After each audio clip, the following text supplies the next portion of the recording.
Hello, everyone, and welcome back to the Thunder Today YouTube channel. I am your host, Dylan Hibbard, and in today's video, we're just going to kind of dive into the Thunder's preseason home opener. We're going to go through what to expect from there on who might play, kind of go from that standpoint. We'll also talk about KD and what he said about opening night with the ring ceremony and all that with the history of him and OKC.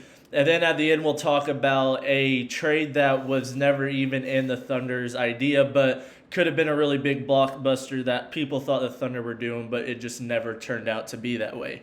But we'll kind of just start off talking about game one and what to expect from this preseason home opener at one.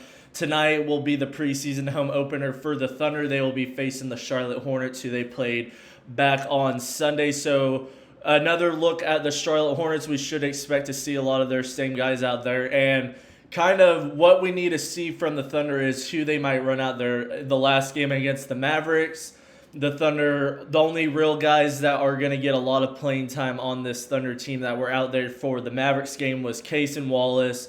You had Jay Will, and then potentially Ousmane Dieng. So I'm interested to see how the Thunder, how many guys they actually want to go out there. I'm assuming we're not going to see any of the big three, especially J-Dub. They're being safe with J-Dub's wrists and not really letting him have a lot of go in this preseason so far. I'm not sure if we'll see Shea or Chet, but I think there's a very likely possibility that we see a Lou Dort, Hartenstein. I'm not sure about Caruso, but I feel like we're going to see some of those starter/top guys off the bench out there. I'm sure we're going to get more Case and Wallace out there. I would hope that we would see maybe Aaron Wiggins go out there against the Hornets again. I'm sure Ousmane Dieng and Jay Will continue to get run. Isaiah Joe, just some of those bench guys that you want to see take the next step and continue to grow and try to earn some playing time in this regular season. I'm also interested to see if they want to go with A.J. Mitchell as well. We haven't seen A.J. Mitchell much at all, so we're going to see if maybe this home opener brings out a lot more of those guys for the Thunder, because obviously you're at home and playing in front of your home crowd. You want to bring some of your better players out and really show out, especially for the preseason home opener. Try to get some of that hype built up around the city and really get fans back into the basketball mood, because everybody's in the football mood right now, especially with Oklahoma doing so well. So if you can kind of shift some of that focus, like basketball season's coming up and we're going track for going back to back, I think this is a really good way to get people back invested into that side of things. And I think we really do see, I think the best player we're probably going to see on the Thunder, I just have a weird feeling we're going to see Lou Dort. I feel like Lou Dort is most likely going to be playing at some point in this game. I'm not sure if it would be a whole lot of minutes. It might only be like 20, 22 minutes, but just getting him out there to kind of getting some run against a team that isn't necessarily should be good this year, but kind of get face off against a guy like Brandon Miller, Con Knipple, who are going to be good offensive players that Lou can kind of try to guard off rip. But we'll kind of transition into talking about KD and his opinions on the opening night ring ceremony. Obviously, you guys should know at this point that on October 21st, the Thunder open up the season on opening night. It's the first night of the NBA regular season, I believe. The game before, I believe the Thunder and Rockets are the first game of the season, then Lakers Warriors are the nightcap because of the West Coast time.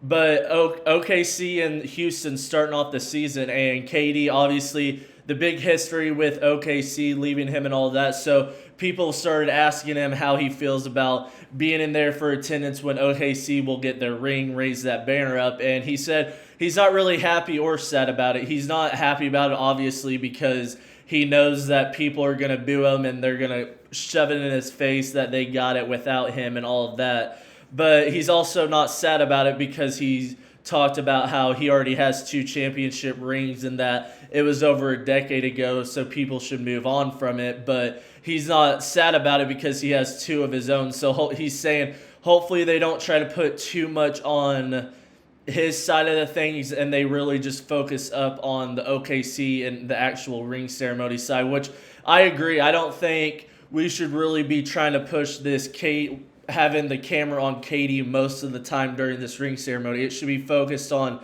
this team, the first team in OKC history to go out there and do it, and they should really get their recognition. I understand that because of the clicks and how the media works, there's definitely going to be moments where they're over there looking at KD and kind of what his reaction to everything is. But I really think at this point, now that we have this championship, we can really not move past it and like forget what he did, but like just kind of push it to the side and know that we got to start a new season right after that ceremony. And the Houston Rockets are a very good team in the West. I predicted them to be the 4 seed in the Western Conference. They're going to be a very good team all year, vying for those top 4 seeds to get that first round bye. So Houston's not going to go down easy. Obviously, they had that injury to Fred VanVleet that will kind of set them back and might cause some problems early on, but they're still very good. We're going to see another jump from Amin Thompson, I'm sure. I'm sure they're going to try to get Reed Shepherd, their rookie from last year, involved, and KD's going to still be KD for the most part and be a scoring machine. So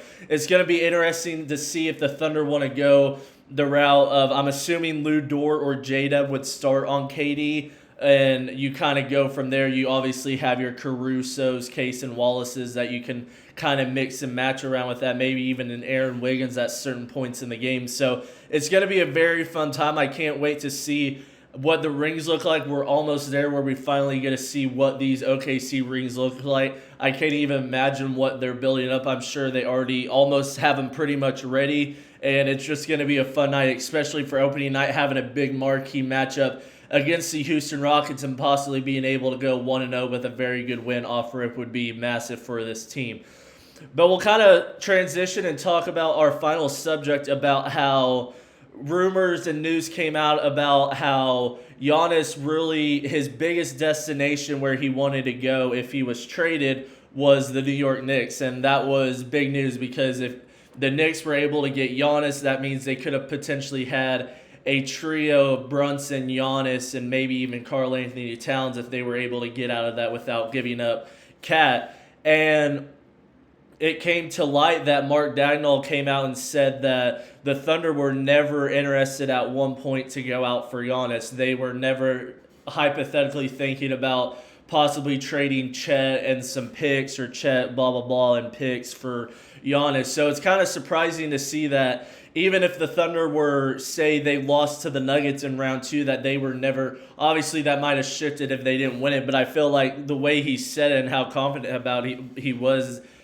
confident that they were never going to go after him to start with, and which is kind of shocking. I feel like if the Thunder would have lost to the Nuggets, you would have potentially had a conversation of, if the Bucks are willing to give up Giannis and at a certain price, and maybe you can get rid, you would obviously have to get rid of one of J-Dub or Chet, but maybe a Chet, Topic, maybe somebody else and a couple of picks, you might have had to consider it and get a second star there around Shea, especially a guy who is just as good at defense as a Chet Holmgren with a better offensive game. So it's kind of interesting stuff to hear that. It's going to be interesting to see if the Bucks continue to struggle. Maybe Giannis requests a trade behind closed door and like try to get me maybe over the Knicks, and the Knicks are trying to build something to contend in the very weak Eastern Conference, and we possibly have an OKC New York finals. But it's going to be stuff to kind of watch out through the entire season on the Eastern Conference side of things. But that'll be it for me today, guys. I hope you guys enjoyed this video. Make sure you hit the like and subscribe button. It helps out the channel so much, and I will see you guys in the next video. Peace.